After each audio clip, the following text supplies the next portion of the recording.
E aí, pessoal, gravo este vídeo aqui nesta noite, depois dos grandes protestos do Ele Não, né? Protestos contra o Jair Bolsonaro, que foram organizados aí por todo o Brasil.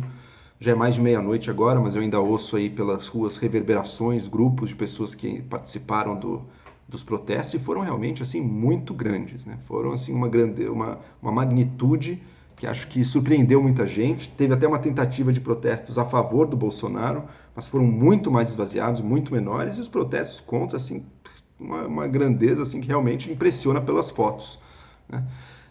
Claro, um protesto desse dificilmente muda a convicção política de alguém, mas ele pode ter uma força simbólica muito grande, tá? Uma força simbólica que talvez aumente a rejeição ao Bolsonaro e outra. Ele mostra para os apoiadores do Bolsonaro que esses números que as pesquisas vêm mostrando de rejeição muito alta dele não são invenção de pesquisa, não são invenção de jornal, não são criação de globalistas que deram 600 milhões para a revista falar mal dele. Não é nada disso, é real. É muita gente no Brasil que não votaria no Bolsonaro em hipótese alguma, porque os seus valores mais básicos são. O Bolsonaro é uma afronta e uma ameaça aos seus valores mais básicos, né? Vem dessa forma, pelo menos. Então, quer dizer, a rejeição dele é um fenômeno real, a oposição a ele é um fenômeno real, embora eles não. Quem é contra o Bolsonaro talvez não fique cantando de galo nas redes sociais da mesma forma que os pró-Bolsonaro ficam. Eles existem, eles são muito grandes. O que se viu hoje foi certamente uma pequena fração deles, mas essa pequena fração conseguiu criar fenômenos de rua como não víamos há algum tempo já. Tá? Se a direita vinha ganhando as ruas aí nos últimos anos, hoje a maré, pelo menos a nível de protesto, aí parece que virou um pouco. E claro, esses protestos que foram frequentados tanto por homens quanto por mulheres, mas foram principalmente organizados por e para mulheres, partiram de uma percepção de que o Bolsonaro seria uma figura unicamente machista, assim, e contra o interesse e os direitos das mulheres. Tá? Eu, na verdade, tenho no meus círculos de convívio aí, eu conheço alguns apoiadores, homens do Bolsonaro. E de quem eu convivo cotidianamente é engraçado. Eu não conheço nenhuma mulher que vote já Bolsonaro. Conheço algumas que considerassem talvez no segundo turno, mas em primeiro turno eu não conheço e já perguntei, já conversei um pouco com algumas para entender por que realmente entre as mulheres a rejeição dele é tão mais alta, né? Isso não é minha experiência, só que fala, não, os números mostram também, entre as mulheres a rejeição do Bolsonaro é muito mais alta do que entre os homens. Claro, se você for fazer uma pesquisa dos candidatos, o Bolsonaro é o primeiro lugar das intenções de voto, inclusive entre as mulheres, embora o voto dele entre as mulheres seja menor do que o voto dele entre homens. Mas a rejeição dele entre as mulheres também é muito mais alta do que a rejeição dele entre os homens. Ou seja, as mulheres no todo apoiam bem menos o Bolsonaro do que os homens. Tá? E conversando e pensando um pouco a respeito, eu quebraria em três pontos, aí, três tipos de pontos, os motivos pelos quais especificamente mulheres ou pessoas que se importam especialmente com as causas femininas e feministas são contra ele. Tá? Primeiro lugar, piadas e comentários meio machistas aí, que ele faz, por exemplo, aquele, tive 4 filhos, daí no quinto fraquejei e nasceu mulher.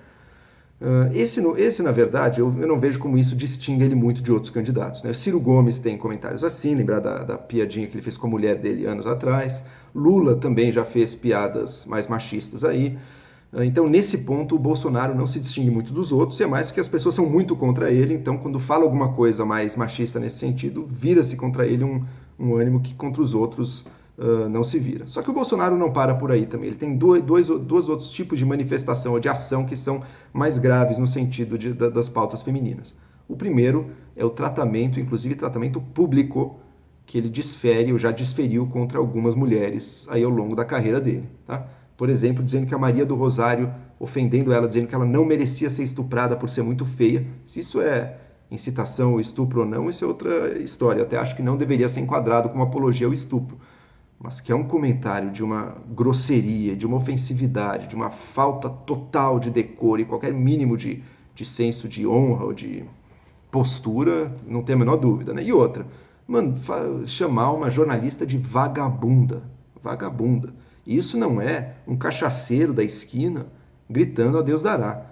Isso é alguém que na época era um deputado federal brasileiro, na Câmara dos Deputados em Brasília. Alguém que deveria, acima de tudo, representar valores de decoro e de honra. Né? Uma pessoa que mostra não ter a menor honra, porque um homem tratar uma mulher dessa maneira em público ainda, sabe? É um negócio assim muito baixo mesmo, uma grosseria que eu entendo perfeitamente porque ofende tanto assim. Tá? E não para por aí também, tá? Não é que para nisso.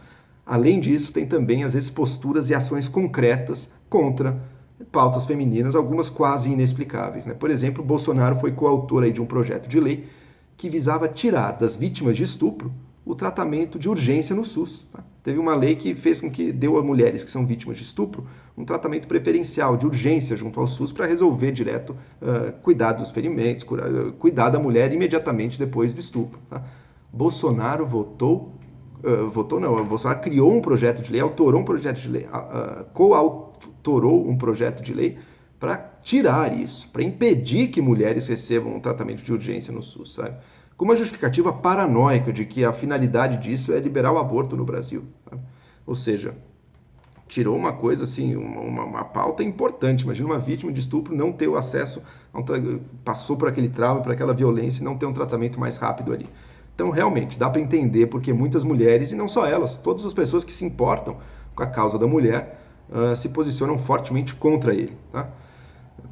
Eu me posiciono contra ele também por isso, mas é bom lembrar, não é só por isso e nem principalmente por isso. Isso é importante, mas tem muitas outras coisas. A total incompetência dele, o total vazio dele, o despreparo absoluto, o mandato de 27 anos de um deputado inútil, verdadeiramente inútil na Câmara dos Deputados, enfim, coisas que eu já tratei em outros vídeos aí. Tá? Mas enfim, esse foi um protesto contra, um protesto contra alguma coisa. E é impossível você substituir algo do qual você é contra sem você ter algo para colocar no lugar, sem você ter algo do qual você seja a favor. Tá? É óbvio que nesse protesto tinha pessoas de todos os matizes políticos, da esquerda até a direita. Tá? Eu, inclusive, conheço pessoas de diversos matizes políticos que foram aos protestos. Tá? Então você tinha gente de tudo ali.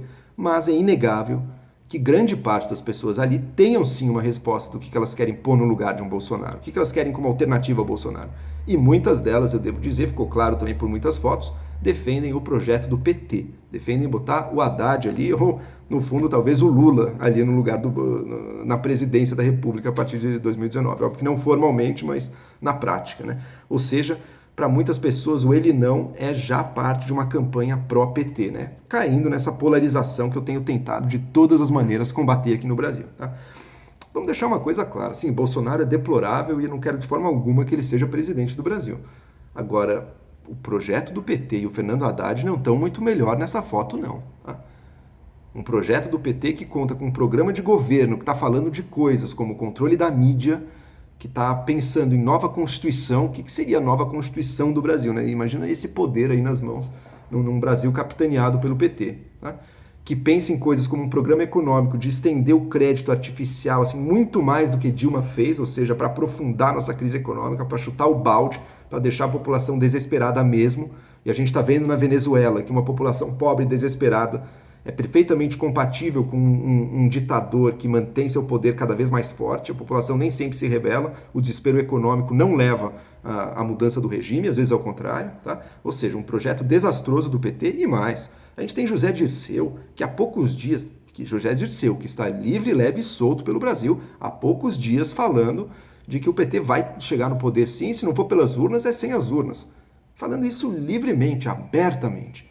É gravíssimo que o PT esteja pintando como vencedor aí nessas eleições, tá? Então, eu entendo quem é contra o Bolsonaro, mas não entendo você ser contra ele e querer o projeto do PT, tá? Porque, veja, o projeto do PT vai ser ruim para todos, vai ser ruim para os homens e também para as mulheres, sem distinção de gênero aí. Ruim igualmente para todos os cidadãos brasileiros. Eu acho, assim, bem inviável que isso seja apoiado e que se usem outras pautas como cavalo de Troia, talvez, de um projeto muito perigoso para o Brasil, que é o projeto do PT, tá? Ou seja, para mim o ele não pode querer dizer Lula livre, não pode querer dizer viva PT, tá? Agora, o triste de tudo isso é ver que mesmo quem é contra o ele não, mesmo quem estava no protesto pró-Bolsonaro, no fundo, também está servindo para ajudar os planos do PT, para ajudar o projeto de poder do PT, tá? Pensa uma coisa, o José Dirceu pode ser há muitos insultos que cabem a ele. Burro ele não é. Se ele diz numa entrevista abertamente que o PT vai chegar no poder e fala inclusive de golpe ou sei lá o que seja, não foi à toa, não é porque ele é um ingênuo que casualmente fala sem querer para um jornalista uma coisa dessas. É porque ele tem método ali, é porque ele tem plano ali. Qual o plano dele? O plano dele é jogar gasolina na polarização brasileira. É impedir que uma resposta de centro surja, tá? Porque ele vê esse discurso contra o Bolsonaro vindo do centro, da centro-direita, e Para ele, para o PT isso é péssimo. O PT, para chegar no poder, precisa ser contra o Bolsonaro, porque dele ganha com facilidade. Tá? Então ele joga a gasolina nessa fogueira, o eleitor vê aquilo e fala, não, o PT vai tomar o poder, não sei o quê. Ah, não, vou ter que ir no Bolsonaro, como se o Bolsonaro fosse mais forte contra o PT. Pelo contrário, o Bolsonaro é fraquíssimo contra o PT, ele é o mais fraco, ele é a chance do PT.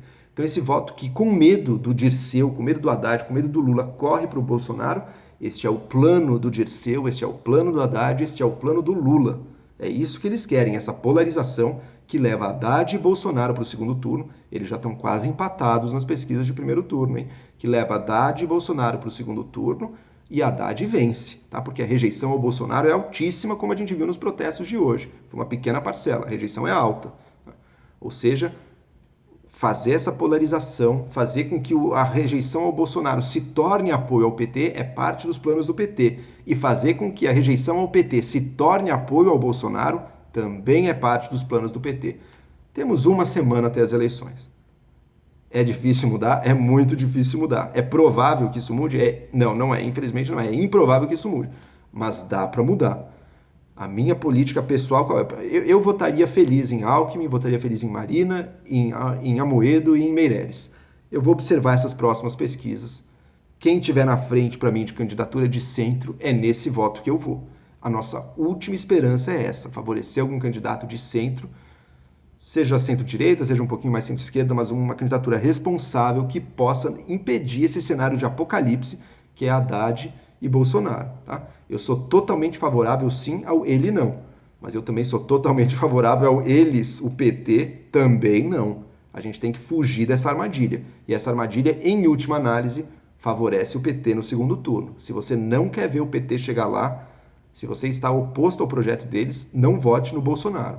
É possível, na verdade é necessário ser ele não e ser a favor de quem? Ser a favor do centro, ser a favor da responsabilidade, da sensatez e de uma presidência que resolva problemas, né? Não de uma presidência que traga sempre mais problemas, que confunda, que traga brigas, que gere violência e todo o resto que é o que a gente está vendo no Brasil. Ainda dá tempo de mudar. Não é fácil, mas ainda dá tempo. Ele não e eles não também.